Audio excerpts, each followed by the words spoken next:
Anne Boleyn is known for being the first Queen of England to be publicly executed. The charges included adultery and accusations of witchcraft, but modern historians have revealed a much more complex story. In many ways, Anne Boleyn was born to be great.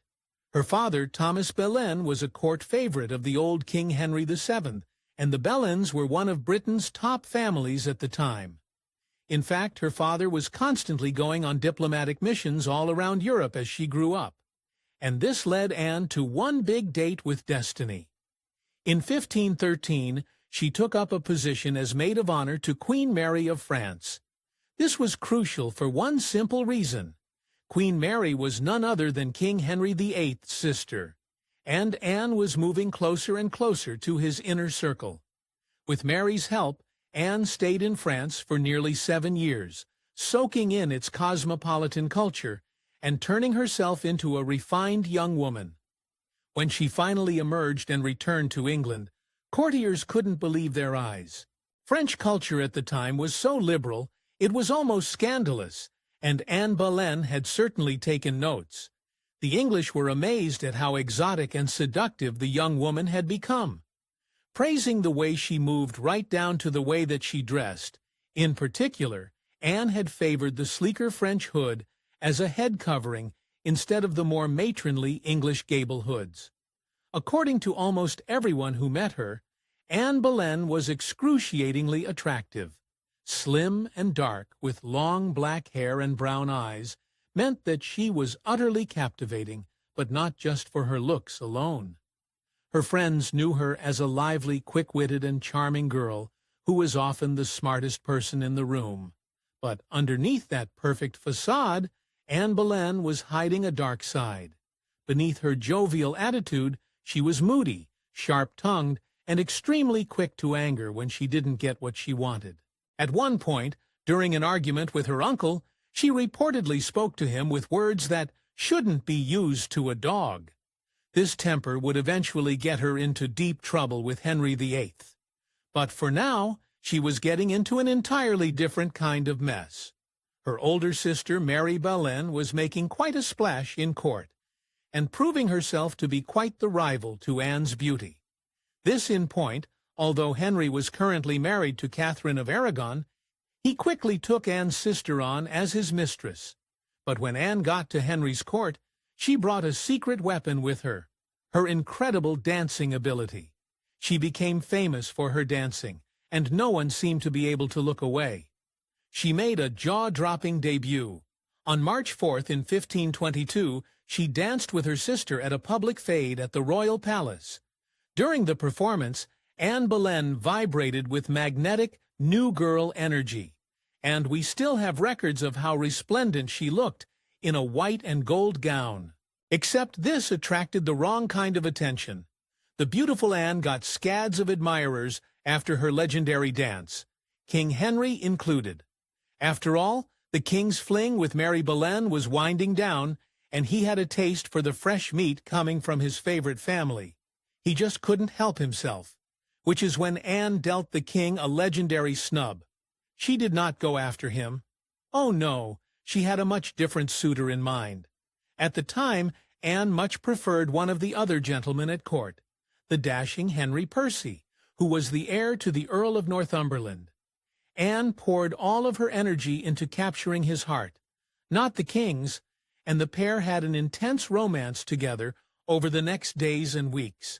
In fact, Anne was so in love with Henry Percy that she made a drastic decision, a decision which would have disastrous consequences down the line.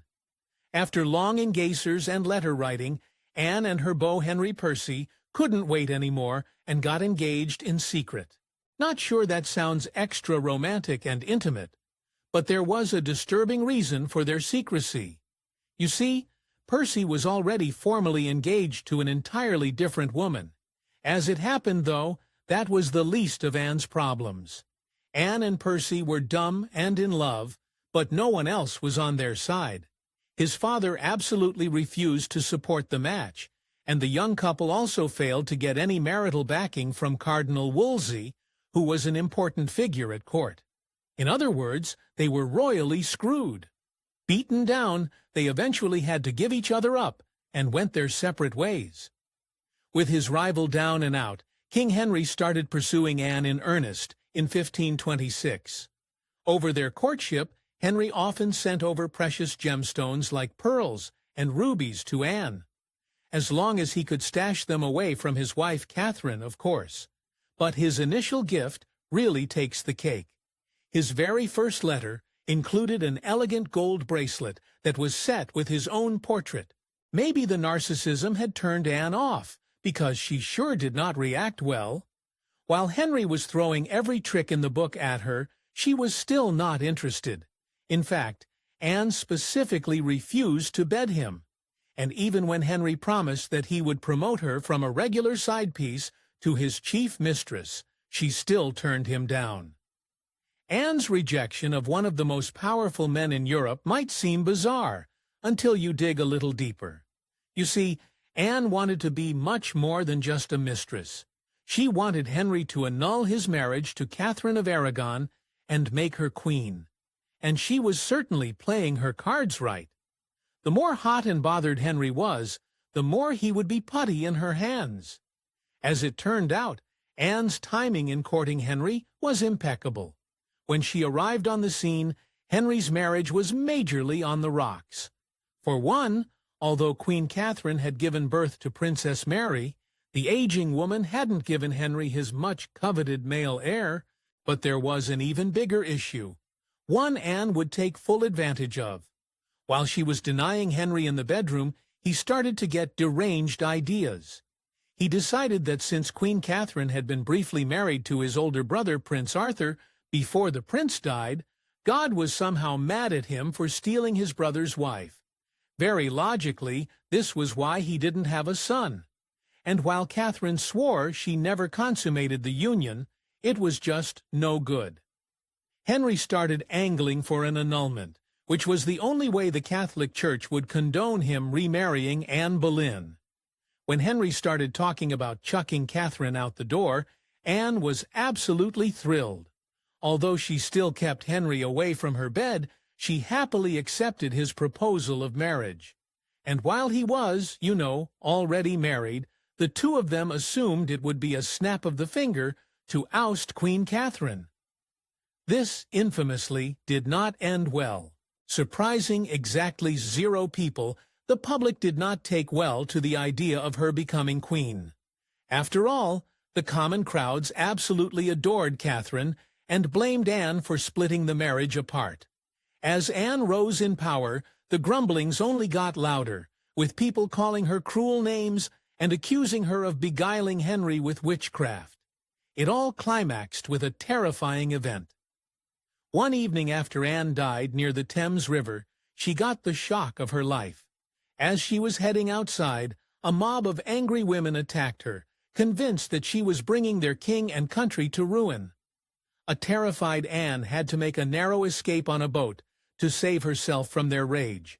It was all finally at a fever pitch, until King Henry made a fateful decision that would change the country forever.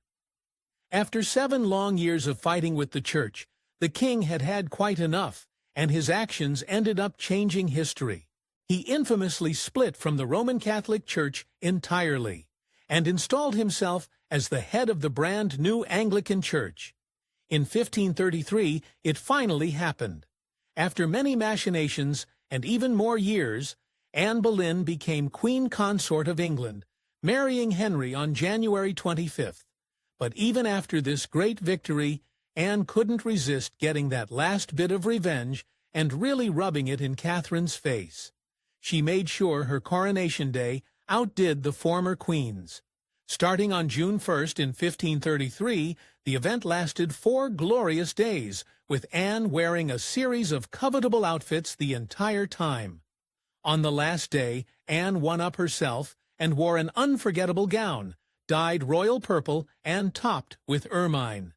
Now everyone knew that she had a pretty twisted sense of humor, and once she became queen, she put it on full display.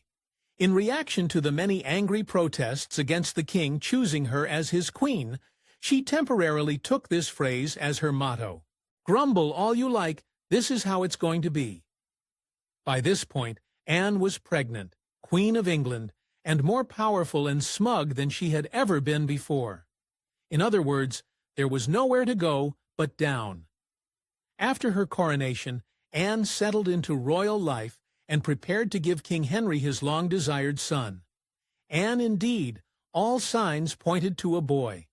Almost all of the king's astrologers said the stars mapped out a male heir, and Anne and Henry were also confident that they were about to welcome a son.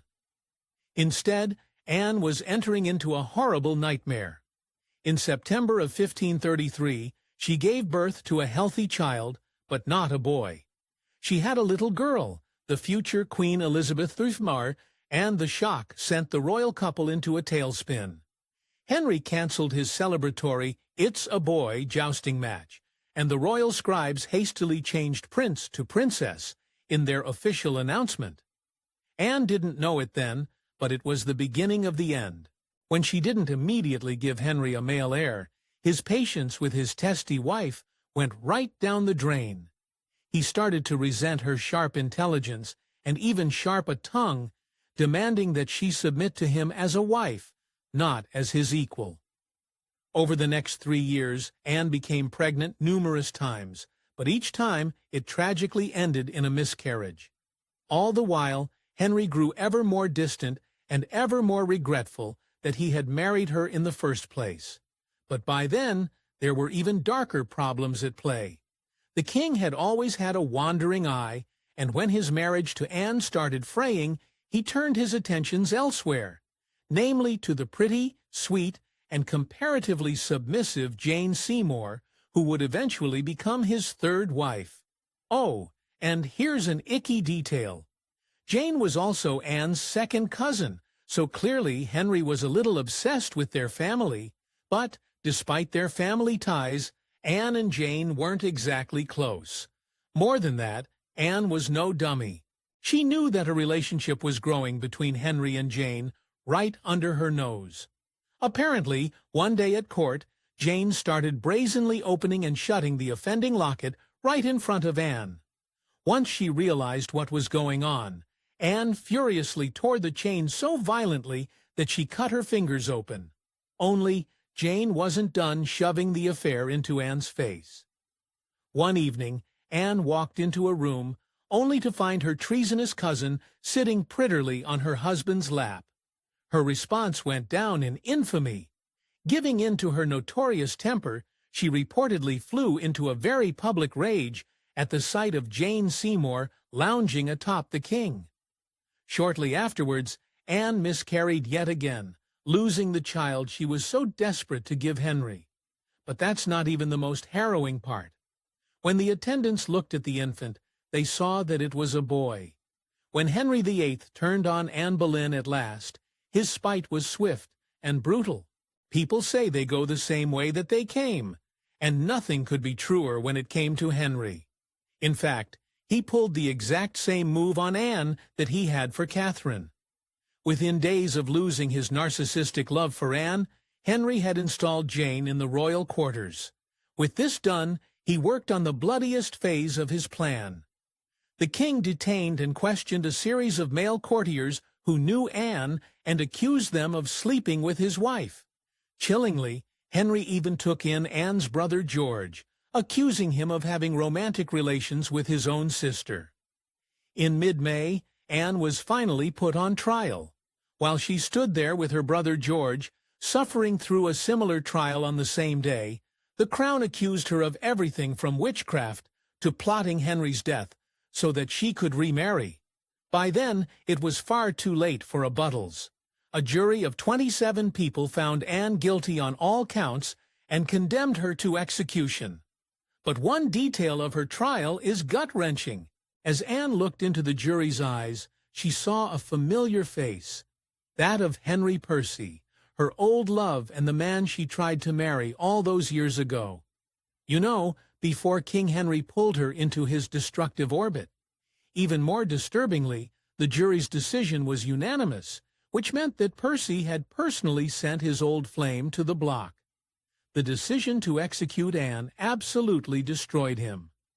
When an aide read out the decree, Anne's ex-fiancé was so overcome with emotion, he collapsed on the floor, and was so out of it that attendants needed to haul him out of the room. He never got over the shock either. He passed, childless, a mere 8 months later. In her final days in the Tower, visitors to the Queen of England described her as early calm and even happy. Perhaps this is why she uttered some utterly chilling last words. She reportedly was chatting with a guard about her professional executioner, and in an attempt to reassure him she said, "I hear that he's quite good, and I have a very small neck." On May 19, 1536, Anne Boleyn walked to her own execution. Later, she awaited the executioner's blade.